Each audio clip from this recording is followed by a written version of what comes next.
everybody. Welcome to the Underwater Photography Show. I am Matthew Sullivan. And I'm Alex Mustard. And we're going to do another quick Q&A episode for you guys today. We had a couple questions, some sent on Instagram, some sent via email. So we'll see how many of these we get through today. But we're going to start with one from my friend Sammy Glenn Smith, who asked if we can elaborate on the difference between cross lighting and inward lighting and when you would use each. Okay. I'll just start by saying that Matt springs these on me on the episodes. So we don't really prepare for them, but this is something we talk about a lot.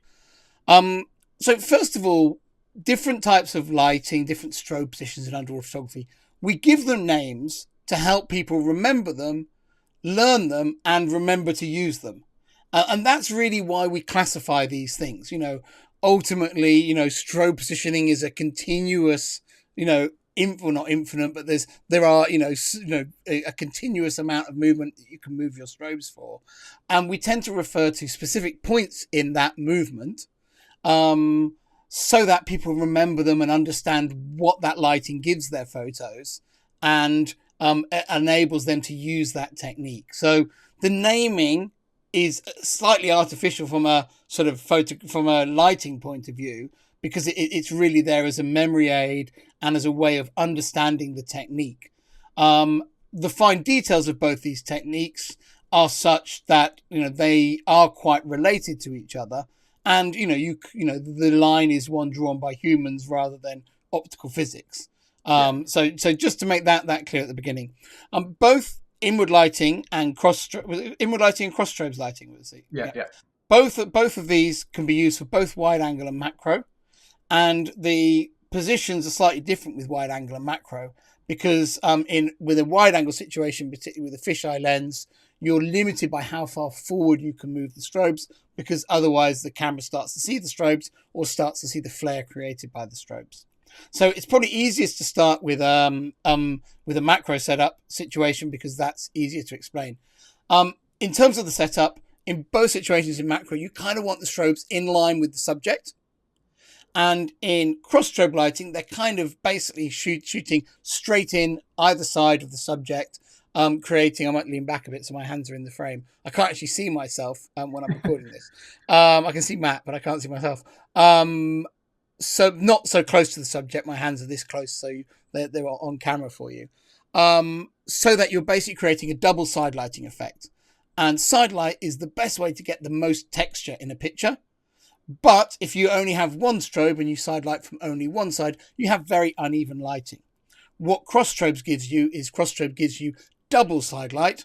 Double side light gives you even lighting, but also lots of texture at the same time. So it's a very useful technique to do, and it can create powerful images very easily. And there's quite a bit of flexibility. If your aim is slightly off, you'll still get a really nice effect with it. What you need to do cross strobes or inward lighting with macro is space around your subject so that you can get your strobes forward and into those positions. Inward lighting for me is just really an extreme form of cross strobes, where instead of aiming your strobes roughly at the subject, you rotate those strobes round. I'll get my hands into the picture. So instead of having them going straight at the subject, you rotate those strobes round, so they're basically shining straight back in your face. They're still in line with the subject, and you end up illuminating the subject with that inward edge of the beam. So most of the strobe light is missing the subject, but the very edge of the light is catching the subject. And what that gives you photographically is it gives you an illuminated subject and then an immediate transfer into background. So if your subject is naturally standing out from the background, there's no need to use inward lighting on it, because you've got a natural separation. And therefore you can use cross strobes to create a picture that most people would say, oh, you've done inward lighting on that. But because of the nature of where the subject was sitting, actually you just did cross strobes, which is a lot easier to set up. If you've got a subject that's a really cool subject, but it's right against a distracting, ugly background, then you're going to want to use inward lighting so that you can light that subject and not the background. And that's true both in wide angle and in macro use. You're using both often to isolate a subject. And if the subject has a lot of natural isolation from its surroundings, cross strobes is usually enough. And if you're wanting to isolate it and it's not naturally separated, then you need to sort of go to the more refined version inward lighting. Cross strobes is also very valuable for creating that texture in subjects. And I would say in a wide angle situation, or in macro with, say, a frogfish or something like that, I'll often use cross strobes just to punch up the wartiness of a warty frogfish or the spikiness of a piece of hard coral. Yep. In wide angle photography, it's a technique. The two of them are limited by the fact that you can't now put your strobes forward in line with the subject. And what this means is in order to get that angle on the light, they become very much a close focus technique. You can only do these techniques in wide angle when you can maneuver the lens really, really close to the subject. So in both cases, both the cross strobes and inward lighting, you'll get the most dramatic effects with very close focus wide angle, because that gives you the angle on the light, even though you can't have the strobes as far forward as the subject. So the key really for setting both of them up for wide angle is to have the strobes out reasonably far from the camera. This is helpful because it tends to give you a more even light on the subject. It stops you burning the edges of the subject. And also, I think it helps you get that angle as well. So you get as close as possible with the strobes as far out as possible. And then you actually want those strobes as far forward as they can come without them creating flare, without them being seen by the camera. And when you've got an ultra wide angle lens, that can be quite restrictive. So you end up getting the strobes as far forward as you can. With cross strobes, the strobes are basically out wide, pointing at the subject. It's nice and easy to set up. So you might be doing normal close focus wide angle, strobes in relatively tight, front lighting the subject. To go to cross strobes, you push them out, angle them in, turn them up a couple of clicks because they're now further away, and you light the subject. If the subject is off center, you turn down the one on the side it's closer to just by a click or so, and that will even up the light again, give you texture and even lighting. With inward lighting, your strobes are pushed as far forward as they can be. I will usually add a beam restrictor to them at this point, so that I've got a hard edge of the light to play with. And I would have done that for macro anyway. I was kind of assuming I had that on anyway. And then I will rotate them round so they're mostly firing behind the housing. And again, I'm using, so get my hands in the picture, sorry, rotate them round so they're mostly pointing back behind the housing. And then I'll use that edge of the light to catch them. Now, it's the edge of the light is in both techniques is very sudden in inward lighting. And I think when you use inward lighting, I would put my camera on back button focus. I would set up my shot the way I want it to be composed. And then I would stop using autofocus for the rest of the series. So I'd set my focus up, press the back button, get it in focus. I would then use that focus point as a guide to be able to get my camera back to the same place again and again. So when I'm doing an inward lighting shot of a subject, I'm moving close, do my shot. There's too much light falling on the background. I'll then back away a little bit, reach round, rotate my strobes a little bit more further backwards, going back in again, and then wait till the subject is back in focus again. And then I know I'm back in the same place, take the picture again. What I see time and time again when people try this technique, not doing that, is they'll go in, they'll get it wrong, they'll know they've got it wrong, make the adjustment, and then go back and take a completely different picture. And again, just like with macro, you do need some space around the subject to do this.